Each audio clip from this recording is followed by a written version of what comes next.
Hi everyone, मैं रोहन यादव आप सभी का एक बार फिर से अपने यूट्यूब चैनल पर स्वागत करता हूं। और आप सभी को बता दूं कि मैं अपने यूट्यूब चैनल पर समाजकारी के संदर्भ में संपूर्ण जानकारी प्रोवाइड कराता हूं।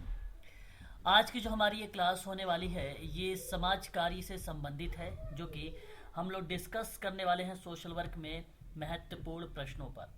ये प्रश्न पत्र जो आप सभी लोग देख रहे हैं ये सितंबर 2013 का सोशल वर्क का प्रश्न पत्र है। आगामी परीक्षा किंग जॉर्ज मेडिकल यूनिवर्सिटी का है और साथ ही साथ 8 जनवरी 2025 को यूजीसी नेट सोशल वर्क का पेपर है। अभी यहाँ पे एग्ज़ाम सिटी शो नहीं कर रही है। कल आप लोगों का शायद एग्ज़ाम सिटी शो करना शुरू कर दे, है ना। और एडमिट कार्ड अभी आप लोगों का नहीं आया है। यूजीसी नेट सोशल वर्क के स्टूडेंट के लिए ये चीज़ें ध्यान में रखें, ठीक है। और मैं आप सभी लोगों के लिए यहाँ पे प्रैक्टिस करवाने वाला हूँ सोशल वर्क के प्रश्न पत्रों पर। एक इम्पॉर्टेंट इंफॉर्मेशन देने वाला हूँ आप लोगों के लिए कि जो medical social service officer grade 2 जहाँ पे किंग जॉर्ज मेडिकल यूनिवर्सिटी की वैकेंसी को लेकर हम लोग बात कर रहे थे कि इसकी लास्ट जो डेट थी वो डेट थी 31 दिसंबर 2024, लेकिन डेट इसकी एक्सटेंड हो गई है, यानी डेट बढ़ा दी गई है। अब डेट आ गई है 31 जनवरी 2025, है ना। एक महीने यानी 31 दिन का दिन आप लोगों को मिल गया है, समय मिल गया है, ठीक है। आप फॉर्म को आराम से भर सकते हैं और 31 जनवरी तक में हम लोग 50+ यानी 50% प्लस यानी 60% के आसपास सिलेबस कवर कर लेंगे 31 जनवरी 2025 तक में, ठीक है। 60% सिलेबस जो है इसका हम लोग कवर कर लेंगे। चलिए मैं एक बार बताता हूँ, आप लोगों को दिखाता हूँ कि आप सबसे पहले जाइए गूगल में, ठीक है। गूगल क्रोम पर आप सभी लोग लिखिए किंग जॉर्ज मेडिकल यूनिवर्सिटी या आप लिखिए KGMU और लिखकर आप इंटर कर दीजिए। उसके बाद आपके सामने कुछ इस तरीके का इंटरफेस ओपन हुआ और इस इंटरफेस पर जहां पहला यहाँ पर देख सकते हो www.kgmu.org, इसी लिंक पर आपको क्लिक करना है। जैसे ही आप इस पर क्लिक करेंगे तो आपके सामने कुछ इस तरीके का इंटरफेस जो है ओपन होकर आएगा सामने। आपको क्या करना है, स्क्रॉल करना है। स्क्रॉल करके नीचे आएंगे तो यहाँ पर देखिए वेलकम टू KGMU लिखा हुआ है, ठीक है। इसकी राइट साइड में देखेंगे तो direct requirement of group B and C, ठीक है। यहाँ पे B एंड C ग्रुप का है पोस्ट, है ना। आप देख सकते हो, इस पे आपको करना होगा क्लिक। जैसे ही आप इस पे क्लिक करेंगे तो कुछ इस तरीके के आप लोगों के जो है सामने इंटरफेस ओपन होकर आएगा। यहाँ देखिए लिखा हुआ है click to view syllabus and notice. अगर आप इस पे ब्लू पर क्लिक करोगे तो आपको यहाँ पे सिलेबस और उसके नोटिफिकेशंस देखने को मिलेंगे, ठीक है। लेकिन आप थोड़ा सा स्क्रॉल करके नीचे आइए। स्क्रॉल करके नीचे आएंगे तो पॉइंट नंबर 12 देखिए, 12 नंबर का पॉइंट जहाँ लिखा हुआ है 48/R हाइफन लगा के बताया गया है कि 2024 ये उसकी वैकेंसी है। निकाली गई थी, आप सभी लोग देख रहे हो 22/11/2024 को, ठीक है। और यहाँ देखिए लिखा हुआ 31। आप ध्यान से देखिए इस चीज़ पर, मैं आप लोगों को यहाँ पे सेलेक्ट कर रहा हूँ, ठीक है। यहाँ ब्लू कलर पे मैंने सेलेक्ट कर दिया है 31/1/2025, यानी आप लोगों का डेट हो गया है एक्सटेंड, ठीक है। और फिर क्या करना है आपको, इस पर क्लिक। जैसे ही आप यहाँ पे क्लिक करेंगे तो आपके सामने कुछ इस तरीके का इंटरफेस ओपन होकर आएगा सामने। देखिए यहाँ लिखा हुआ है पोस्ट टाइटल, कौन सी पोस्ट पर आप लोग जाने वाले हो, MSSO पे। और फिर यहाँ पे अगर हम बात करते हैं तो यहाँ देखिए क्वालिफिकेशन, मास्टर्स डिग्री होनी चाहिए। मास्टर्स डिग्री किसमें, सोशल वर्क में होना चाहिए।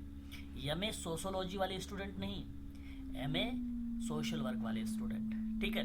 फिर दूसरे पॉइंट में देखिए क्या लिखा हुआ है, experience in the line with a welfare and health agency, है ना। यहाँ पर आप ध्यान रखेंगे। और फिर प्रिफेयर किसको कर रहा है, dealing with medical public health service को।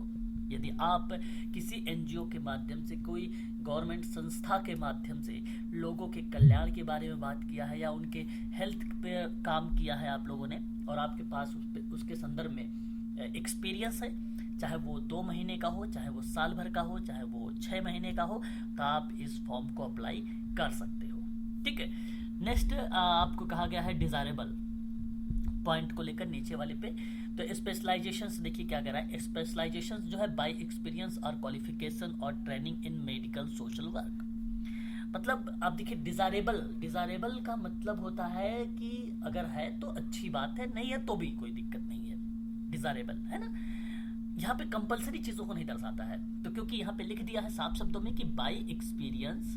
देखिए स्पेशलाइजेशन को लेकर, स्पेशलाइजेशन का मतलब खासकर उसकी विशेषज्ञता किस में होनी चाहिए और क्वालिफिकेशन किस में होनी चाहिए और ट्रेनिंग किस में होनी चाहिए, वो कहता है मेडिकल सोशल वर्क में। मेडिकल सोशल वर्क में देखिए अब बहुत बच्चे हैं एमएसडब्ल्यू रूरल एंड जो है डेवलपमेंट एरिया से कर रखे हैं, बहुत बच्चे एचआईवी एड्स पर कर रखे हैं, बहुत बच्चे डिजास्टर मैनेजमेंट पर भी कर रखे हैं, है ना। तो अलग अलग फील्ड भी है। तो डिजायरेबल कहने का आशय यहाँ पर ये दर्शाने का प्रयास करता है कि एक्सपीरियंस और क्वालिफिकेशन और ट्रेनिंग अगर मेडिकल सोशल वर्क में है तो ठीक है। फिर कहता है including psychiatric services, ability to use computer. और दूसरी बात ये कहता है कि आपके पास ये योग्यता होनी चाहिए कि जिससे आपको कंप्यूटर पता होना चाहिए, नॉलेज थोड़ी सी कंप्यूटर पर आपको होनी चाहिए। ये चीजें बताई गई हैं। फिर से बता रहा हूँ, डिजायरेबल लिखा हुआ है। डिजायरेबल का मतलब होता है वांछित है तो बहुत बेटर है, बहुत अच्छी बात है। और नहीं भी है, अगर आपके नंबर अच्छे खासे आ रहे हैं, जिस भी फील्ड से अगर आप हैं, आपने एमएसडब्ल्यू कर रखा है, अच्छे नंबर ला रहे हो, लाइन में हो, अच्छे है और एक्सपीरियंस भी अच्छी खासी है आपके पास, है ना। बट किस में, हेल्थ और आप लोगों को हेल्थ में और वेलफेयर में, ठीक है, तो आप लोग कट ऑफ में रहोगे, आप लोग लाइन में रहोगे। ये बात जरूर ध्यान रखें आप लोग, है ना। क्योंकि किंग जॉर्ज मेडिकल यूनिवर्सिटी के आधार पे जिस तरीके से यहाँ पे क्वालिफिकेशन कह रहा है, उसी के आधार पे मैं आप लोगों को यहाँ पर एक्सप्लेनेशन दे रहा हूँ। उसके बाद आपको क्या करना होगा, यहाँ पे लॉगिन। जैसे ही आप लॉगिन करोगे तो कुछ इस तरीके का इंटरफेस ओपन होकर आएगा आपके सामने। अब देखिए यहाँ पे रजिस्ट्रेशन नंबर है ना, आपको देखने को मिलेगा। यहाँ पर आप देखिए, यहाँ पे ठीक है। तो पब्लिश डेट जो थी वो 22/11/2024 को थी। लास्ट डेट फॉर्म सबमिशन की जो बताई गई है वो आपको 31 जनवरी 2025 बताई गई है। और रजिस्ट्रेशन एंड का जो डेट बताया गया है वो 31 जनवरी 2025 बताई गई है। एप्लीकेशन एंड डेट जो बताई गई है 31 जनवरी 2025 बताई गई है। Apply online for the post की बात अगर कर रहे हैं, अगर अप्लाई करना चाहते हो तो आप रजिस्ट्रेशन पर क्लिक करिए, आगे बढ़िए, ठीक है। लेकिन एक बात जरूर ध्यान रखेंगे, जैसे ही रजिस्ट्रेशन करेंगे उसके बाद आपको फीस वाला सिस्टम आ रखा है, फीस पेमेंट करने के लिए। तो अगर आप जनरल कैटेगरी से हैं तो उसमें 11 सीट है, आपकी फीस होगी 2360 रुपये। ओबीसी से हो तो 6 सीटें हैं, वहाँ पर 2360 रुपये फीस है। एससी कैटेगरी से हो तो 4 सीट है, 1416 रुपये लगेंगे। ईडब्ल्यूएस से है तो हैं आप 2 सीटें हैं तो 2360 रुपये लगेंगे आपके। तो ये फीस आपको पेमेंट करनी पड़ेगी। जैसे ही आप फीस पेमेंट करेंगे तो आपके सामने कुछ अलग तरीके से वहाँ पे इंटरफेस ओपन होकर आएगा। जैसे कि मैं आपको बता दूं, तो रजिस्ट्रेशन फीस करने की पेमेंट करने के बाद बेसिक इन्फॉर्मेशन पूछा जाएगा आपसे। क्या पूछा जाएगा? बेसिक इन्फॉर्मेशन पूछा जाएगा। बेसिक इन्फॉर्मेशन क्या होता है? जैसे कि आपका एड्रेस वगैरह हो गया है ना, एड्रेस पूछा जाएगा। और एजुकेशन, उसके बाद आपसे एजुकेशन पूछे जाएंगे, है ना। फिर उसके बाद आपके अपलोड होंगे, फोटो अपलोड होंगे। फिर एड्रेस डिटेल आपसे पूछा जाएगा। फिर डिटेल ऑफ क्वालिफिकेशन पूछी जाएगी आपकी, आप जो भी कर रखे हो, आप चाहे BSW या MSW, फिर अलग से B.Ed BTC भी कर रखे हो, D.Ed कर रखे हो, तो वो भी आप अप्लाई कर सकते हो, वहाँ पे डाल सकते हो। अलग से जो भी कंप्यूटर में अगर आपने ADCA BCA किया है, CCC किया है, तो वो भी आप वहाँ पे डाल सकते हो। उसके बाद आपका आधार कार्ड डॉक्यूमेंट पूछा जाएगा। फिर आधार कार्ड डॉक्यूमेंट को आपको वहाँ पे अपलोड करना होगा। फिर एड्रेस प्रूफ को भी आप लोगों को क्या करना पड़ेगा, वहाँ पे अपलोड करना पड़ेगा, तभी तो पता चलेगा कि आप यूपी से हो कि अदर स्टेट से हो। डोमिसाइल तो हालांकि रजिस्ट्रेशन में ही पूछ लिया जाएगा आपसे, डोमिसाइल आपके रजिस्ट्रेशन में ही आ जाएगा, ठीक है। अदर कंट्री से अगर आप हैं तो जनरल में काउंट होंगे, ये बात ध्यान रखें। अगर आप यूपी के निवासी हैं तो आप यूपी के कैटेगरीज में जरूर शामिल रहेंगे वहाँ पे, ठीक है ना। फिर उसके बाद आपका फाइनल सबमिशन होगा।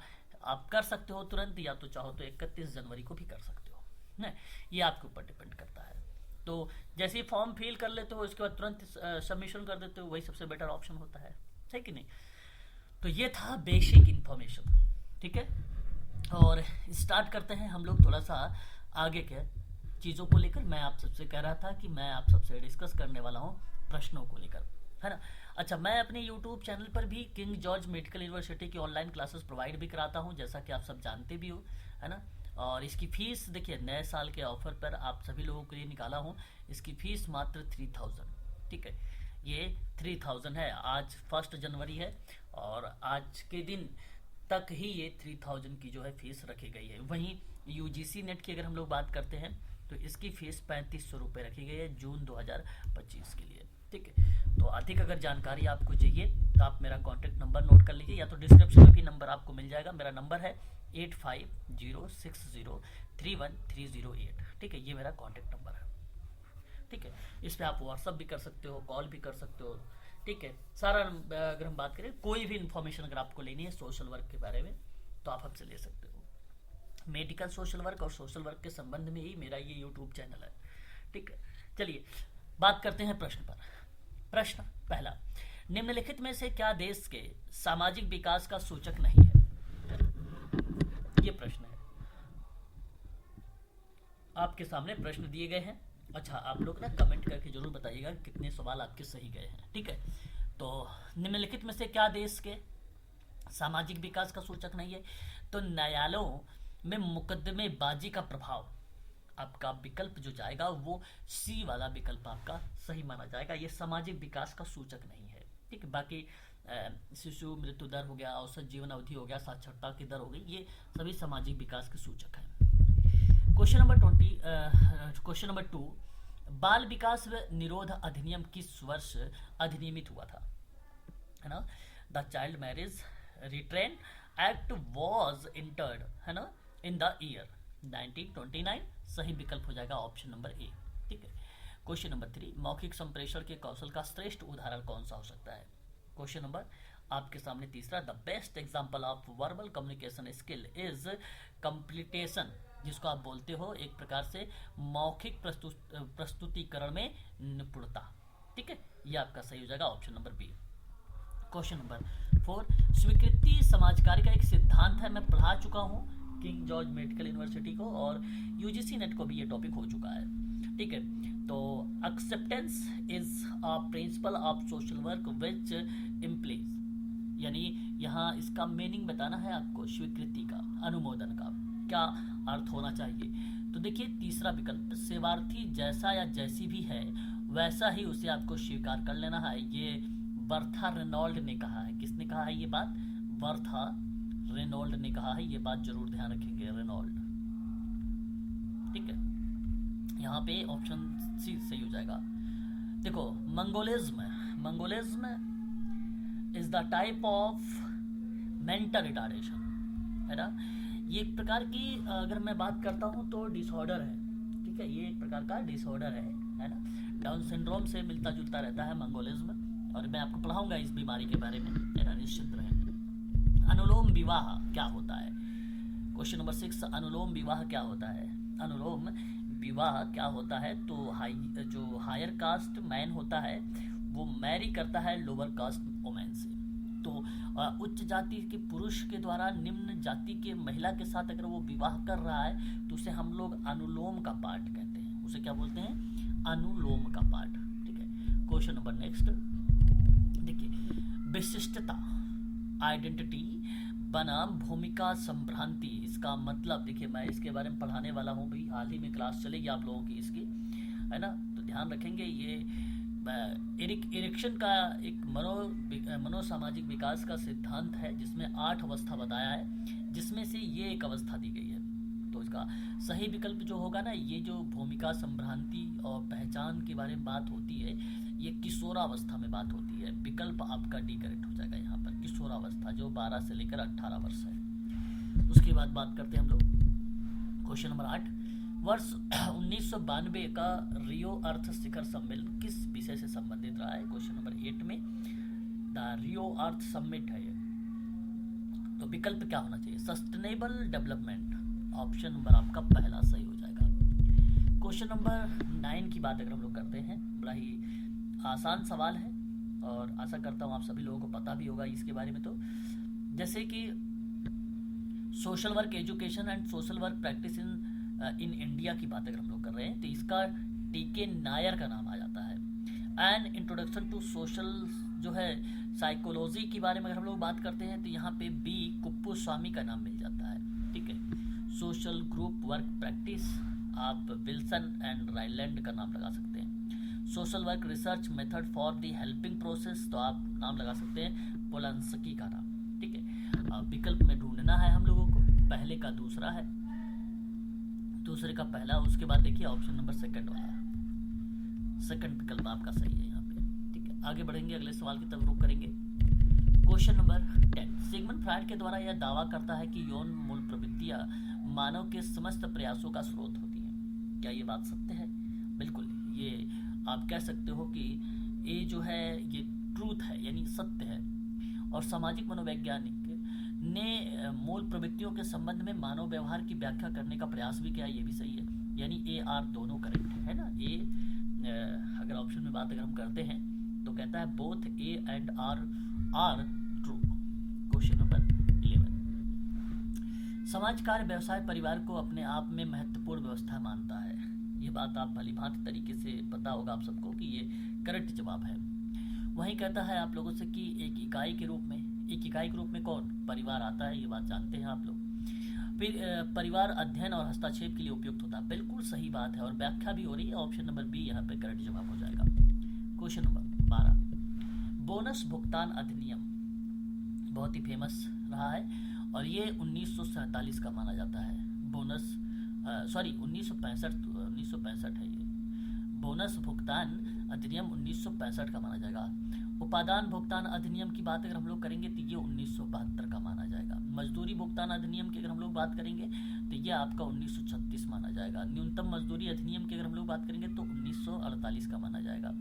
कौन सा? 1948। और 1947 क्या है? औद्योगिक विवाद अधिनियम है, औद्योगिक विवाद एक्ट है।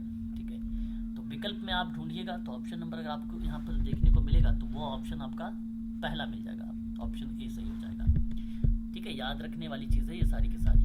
HIV के लिए देखिए क्वेश्चन नंबर अगर हम बात करते हैं यूनिट 10 से लिया गया है, किंग जॉर्ज मेडिकल यूनिवर्सिटी से क्वेश्चन बनाया गया है। HIV एड्स के लिए अधिदेशक परीक्षण तब किया जा सकता है जब, क्वेश्चन नंबर 13 में यहाँ पे मैंडेटरी बताया गया testing for HIV AIDS can be done when. आप विकल्प में किसको रखना उचित समझेंगे तो देखिए यहाँ पे सरकार ऐसा चाहती है, गलत जवाब। जहाँ जनसंख्या में HIV एड्स पीड़ित रोगियों के बारे में जानना चाहता है। ठीक है, यहाँ पे कहा क्या गया है, HIV एड्स के लिए अधिदेशक परीक्षण तब किया जा सकता है रक्त दान के दौरान।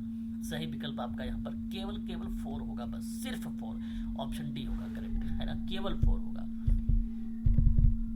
निम्नलिखित में से क्या आंतरिक वैधता के लिए खतरा नहीं है ना, वैधता के लिए खतरा नहीं है, वो बेसिकली रैंडम होता है। रैंडम को मतलब मैंने बता चुका हूँ, सैंपलिंग का पार्ट हम लोग इसको कहते हैं, एक विधि होती है।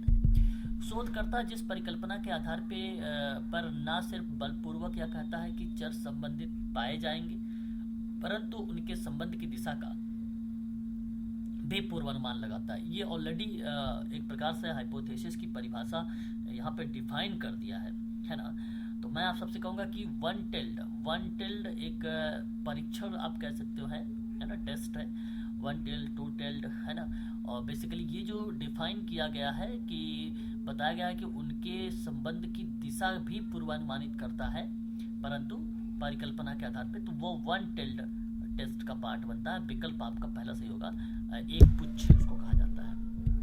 क्वेश्चन नंबर 16 में कहा गया है, 16 नंबर का क्वेश्चन अगर आप लोग देखेंगे तो जो विश्व तंबाकू दिवस की बात करता है वो 31 मई की बात करेगा। राष्ट्रीय युवा दिवस की बात करेगा तो वो 12 जनवरी की बात होगी। अंतर्राष्ट्रीय युवा दिवस की बात अगर हम लोग करेंगे तो वो 12 अगस्त का पार्ट बनेगा। और विश्व बालिका दिवस की अगर हम लोग बात करेंगे तो 12 अक्टूबर की बात बनेगी। ठीक है, तो इस प्रश्न के आधार पर अगर हम विकल्पों का चुनाव करेंगे तो हमारे सामने विकल्प जो मिलेगा वो बी वाला ऑप्शन आपके करेक्ट माने जाएंगे। ठीक है ना, आगे बढ़िए, अगला सवाल देखते हैं। राष्ट्रीय महिला आयोग किस वर्ष स्थापित हुआ था? ये क्वेश्चन बहुत ही इंपॉर्टेंट है, याद रखेंगे। सन 1992 में हुआ था। विकल्प आपका यहाँ पे डी होगा। काका कालेलकर किसके साथ संबंधित है? क्वेश्चन नंबर 18 में, है ना। तो ये बेसिकली पिछड़े वर्ग के आयोग से संबंधित है। विकल्प आपका सी सही हो जाएगा। क्वेश्चन नंबर 19 में संगठन में कार्य यानी जॉब की तुलनात्मक उपयोगिता निर्धारित करने की विधि क्या कहलाती है। क्वेश्चन नंबर 19 है और जॉब एनालिसिस कहलाता है, उसको हम लोग बोलते हैं कार्य विश्लेषण। डी विकल्प सही होगा।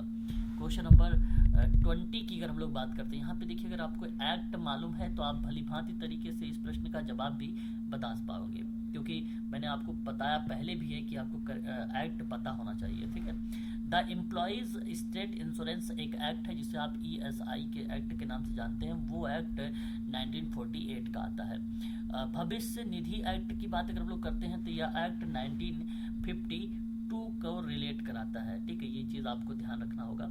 और उसके बाद प्रसूति प्रसुविधा अधिनियम आता है। ठीक है, देखिए इस एक्ट को सबसे पहले अगर हम लोग बात करते हैं तो सन 1961 रिप्रेजेंट करता है, 1961 रिप्रेजेंट करता है। लेकिन अब यही एक्ट बेसिकली अगर हम बात करते हैं संशोधन का अमेंडमेंट का पार्ट रहा है, ये हुआ है 2017 में, है ना, 2017 में। लेकिन यहाँ 1961 ही पूछा जाएगा, ये बात जरूर ध्यान रखेंगे, ना कि 1917 से संबंधित बनेगा सवाल। ठीक है, और सबसे प्राचीन सबसे पुराना कर्मकार क्षतिपूर्ति अधिनियम है ये, और ये 1923 का है। ये भी अमेंडमेंट हुआ था, मॉडिफिकेशन हुआ था 1992 में इसका। ठीक है, तो हमें इसके आधार पे क्रम लगाना है। ठीक है, यहाँ पे आपको क्रम लगाना है। तो सबसे पहले देखो 1923 आया है। ठीक है, 3 बनेगा, सॉरी नंबर 4 बनेगा। ठीक है, उसके बाद अगर हम बात करते हैं तो आपका 1948 आया है, यानी 1 आ जाएगा। फिर उसके बाद अगर हम लोग बात करते हैं तो 1952 आया है, यानी 2 आ जाएगा। फिर लास्ट में 3 आ जाएगा आपका 61 वाला। तो 4 1 2 3 4 1 2 3 बनेगा यहाँ पे। 4 1 2 3 विकल्प में अगर आप देखोगे तो तीसरा वाला जो ऑप्शन जा रहा है, ये ऑप्शन आपका सही हो जाएगा। मानव की संज्ञानात्मक आवश्यकता किस लिए होती है, ये क्वेश्चन नंबर 21 है। मैं आपको बता दूं, ज्ञात करने, समझने और अन्वेषण करने के लिए होती है। विकल्प यहाँ पर डी करेक्ट हो जाएगा क्वेश्चन नंबर 21 में। 22 में देखिए लर्नर के बारे में बात किया गया है। क्वेश्चन नंबर 22 की अगर हम लोग बात कर रहे हैं तो यहाँ पे कंडीशन बताता है learner helpless is a concept based on, है ना, किस पर आधारित हो सकता है ये बेसिकली लर्नर हेल्पलेस क्रिया। तो ये सोशल लर्निंग थ्योरी है, ये सोशल लर्निंग थ्योरी है। Very very most important questions, मैं चाहूँगा कि इसको आप ध्यान रखें, आगामी परीक्षा में श्योर है कि ये सवाल बनेगा। क्वेश्चन नंबर 23 में, 23 बहुत ही आसान सवाल। और मैं आपसे अगर बात करता हूं तो सोशल इन्वेस्टिगेशंस रिपोर्ट की बात करते हैं या सामाजिक अनुसंधान रिपोर्ट की अगर हम लोग बात करते हैं तो इसके पॉइंट ऑफ व्यू से अगर मैं बात करूं तो ये परिवीक्षा का पार्ट बनेगा, यानी 3। भुगतान डिस्चार्ज यानी नियोजन की बात अगर हम लोग करेंगे तो ये पॉइंट बनेगा चिकित्सा समाज कार्य, यानी पहला। और कर्मगारों का मुआवजा की अगर हम लोग बात करेंगे तो यह पॉइंट जो बनाया जाएगा वो सामाजिक सुरक्षा से। और व्यवहार परक समस्या के बारे में अगर हम लोग बात करेंगे तो ये पॉइंट बनाया जाएगा आपका बाल निर्देशन केंद्र से। ठीक है, यानी दूसरा। तो 3 1 4 2 जिस विकल्प में होगा वो ऑप्शन आपका यहाँ पे सही जाना चाहिए। तो सही ऑप्शन क्या हो रहा है आपका यहाँ पर पहला, यानी ए विकल्प आपका सही हो जाएगा। क्वेश्चन नंबर बात करेंगे 24 को लेकर। देखो परियोजना सूत्रीकरण के लिए निम्नलिखित में से क्या आवश्यक नहीं है, ये सवाल आपके सामने दिया गया है 24 में। ठीक है, तो बेसिकली प्रलेखन पार्ट नहीं है, बाकी सारे के सारे होंगे, इसलिए इस प्रश्न का सही विकल्प हो जाएगा डी। अगला सवाल आपके सामने है FCRA। FCRA ये भी फुल फॉर्म आप लोगों को याद रख के जाना है। फॉरेन कंट्रीब्यूशंस रेगुलेशन एक्ट होता है, जो कि विकल्प नंबर आपका बी है। ये विकल्प बी आपका सही हो जाएगा 2010 वाला। ठीक है, आगे बढ़ते हैं, अगले सवाल की तरफ रुख करेंगे। क्वेश्चन नंबर 26 को लेकर बढ़ेंगे हम लोग। 26 में अगर मैं बात करता हूँ सामाजिक व्यक्तिक कार्य में, तो ये बेसिकली व्यक्तिक स्थिति सापेक्षिक व्यवस्था को रिप्रेजेंट करेगी। ठीक है, वहीं अगर हम बात करते हैं सामाजिक समूह कार्य को लेकर तो नॉर्मिंग और स्टॉर्मिंग जैसा पार्ट बेसिकली आ जाता है इसमें। आपने टकमैन के बारे में पढ़ाया मैं आप लोगों को, नॉर्मिंग, स्टॉर्मिंग, परफॉर्मिंग, एब्जॉर्मिंग वाला। ठीक है, सामुदायिक संगठन के बारे में अगर हम लोग बात करेंगे तो यहाँ तक अगर हम बात करते हैं तो फ्लिंग मतलब होता है कीपतारिता। ठीक है, यहाँ पर आपका पहला सही हो जाएगा। सम और सोशल एक्शन होगा, क्या होगा, वो घेराव चीज़ों को रिप्रेजेंट करेगा, है ना, वो क्या करेगा, घेराव को रिप्रेजेंट करेगा।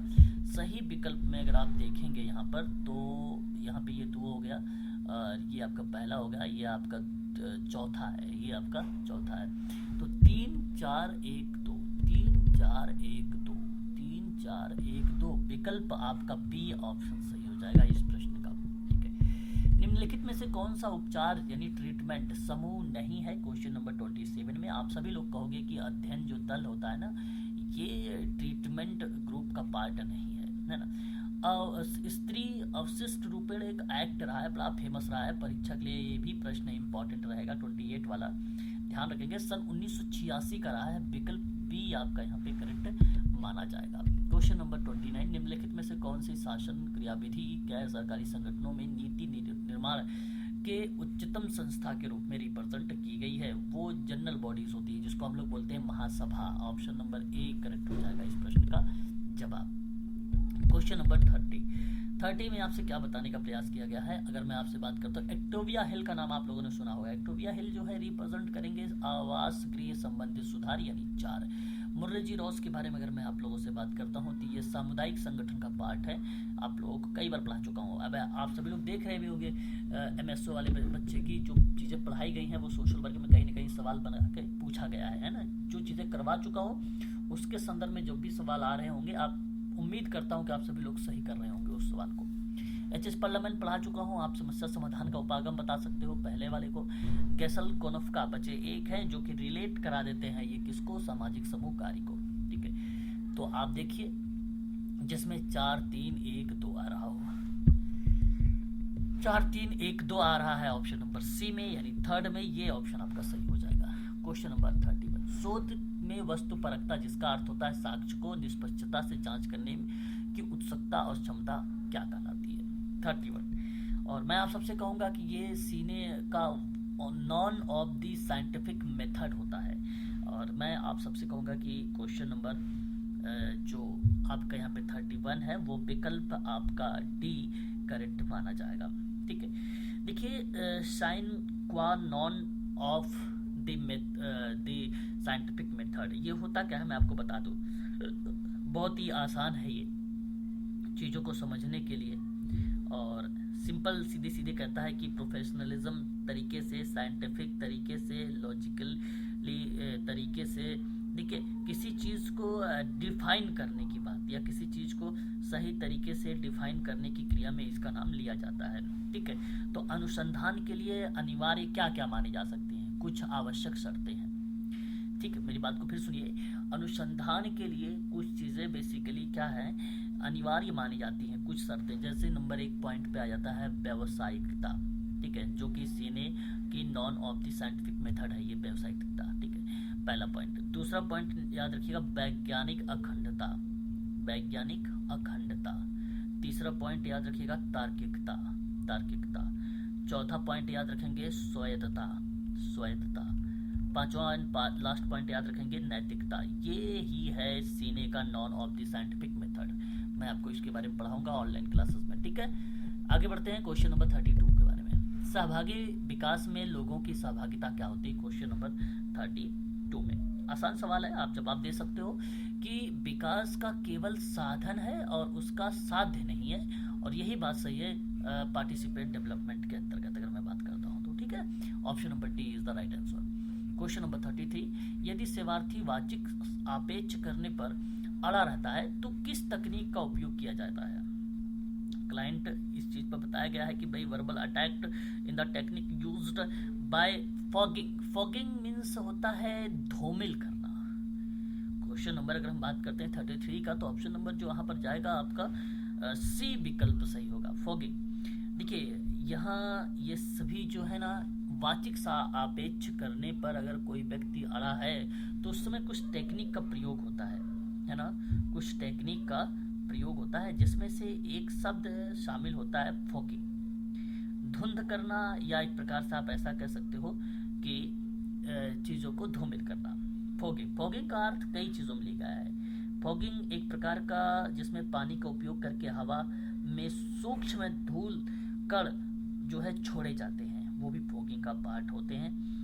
फोटोग्राफी में फॉगिंग, फोटोग्राफी में जो होता है प्रतिकूल प्रभाव, सेंसरशिप में जो है फॉगिंग, उसमें दृश्य सेंसरशिप के लिए टेक्निक यूज किया जाता है। दृढ़ता में फॉगिंग एक दृढ़ता तकनीक होती है। इलेक्ट्रॉनिक्स सिक्रेट में फॉगिंग, इलेक्ट्रॉनिक सिक्रेट पीना, है ना। फॉग कंप्यूट में फॉगिंग, इस तरह की बहुत सारी चीज़ें हैं, हमें इनके बारे में भी थोड़ा सा ध्यान में रखना पड़ेगा, ठीक है। आगे बढ़ते हैं, क्वेश्चन नंबर नेक्स्ट लेंगे। अगला सवाल की तरफ बात करेंगे। शक्ति को प्राप्त किया जाता है जबकि प्राधिकरण को सत्ता। और सवाल अच्छा है कि भाई अगर मैं आपसे बात करता हूँ कि पावर इज गेन, तो वेयर एज अथॉरिटी इज, बता सकते हो, नेस्टेड। और ऑप्शन में क्या होना चाहिए यहाँ पे, निहित है वो चीज़ें, है ना। 34 का विकल्प डी सही हो जाएगा आपका यहाँ पे, ठीक है। Question number 35, very very most important question और मेडिकल सोशल वर्क के लिए। जिस बिंदु पर दो अक्ष मिलते हैं एक दूसरे को काटते हैं उसे क्या कहते हैं। एक बिंदु ये रहा y और एक बिंदु यहाँ पर ये रहा x। तो यहाँ पे जहाँ कट रहा है इसको क्या बोलेंगे, जीरो। जीरो होता है क्या, ओरिजिन। ओरिजिन होता है मूल। ऑप्शन नंबर सी करेक्ट हो जाएगा।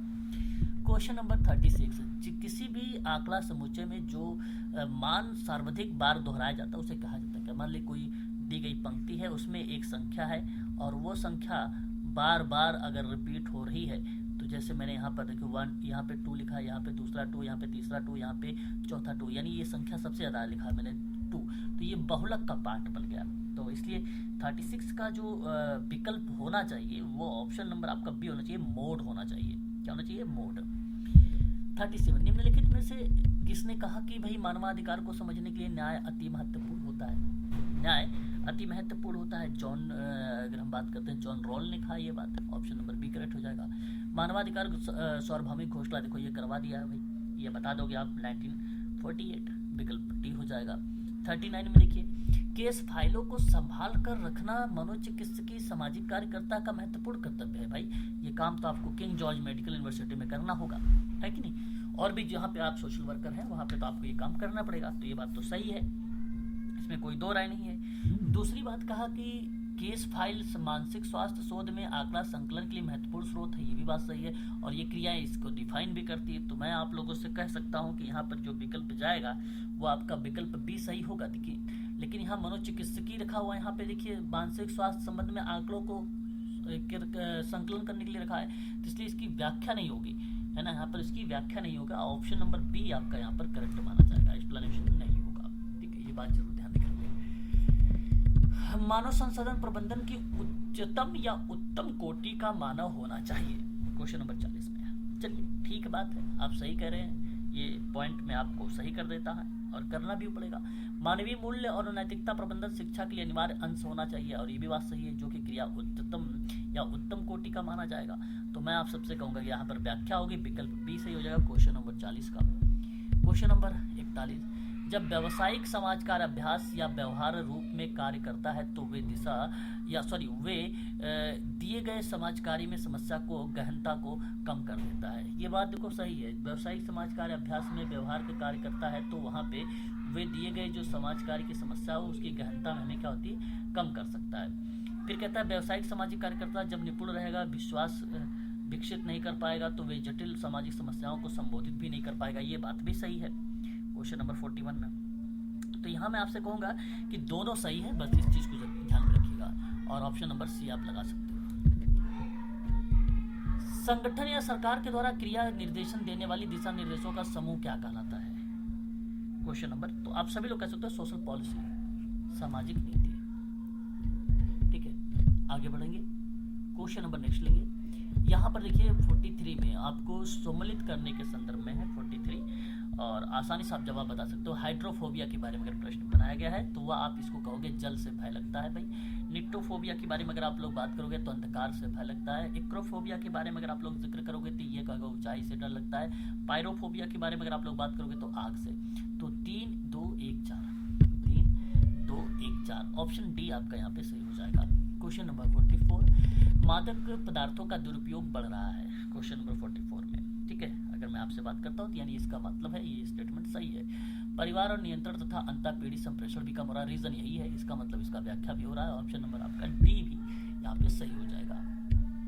एफ परीक्षण क्या होता है, क्वेश्चन नंबर 45 में आप आसानी से बता सकते हो, यह एक प्रकार का पैरामेट्रिक टेस्ट होता है, ठीक है। मैं इसके बारे में भी आप लोगों को बताने वाला। पैरामेट्रिक टेस्ट के अंतर्गत कौन कौन सा आता है, नॉन पैरामेट्रिक के अंतर्गत कौन कौन सा आता है, ठीक है। प्राचलिक परीक्षण और अप्राचलिक परीक्षण में कौन कौन से टेस्ट शामिल हैं, इस पर भी हम लोग बात करेंगे, ठीक है ना।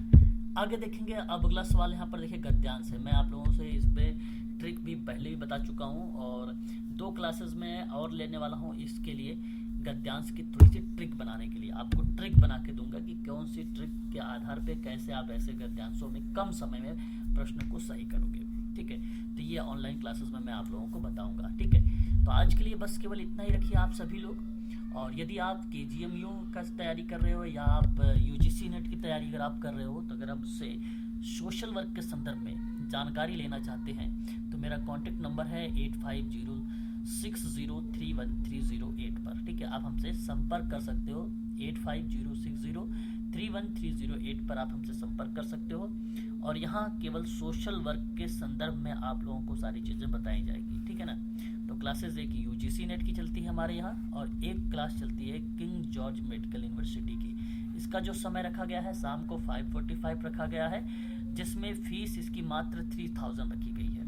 वहीं UGC नेट का एक नया बैच स्टार्ट हो रहा है 10 जनवरी 2025 से, और इसकी फीस रखी गई है वन टाइम पेमेंट पर आप लोगों के लिए 3500 रुपये। ठीक है, तो आज के लिए बस इतना ही। मिलते हैं हम लोग कल की क्लास में।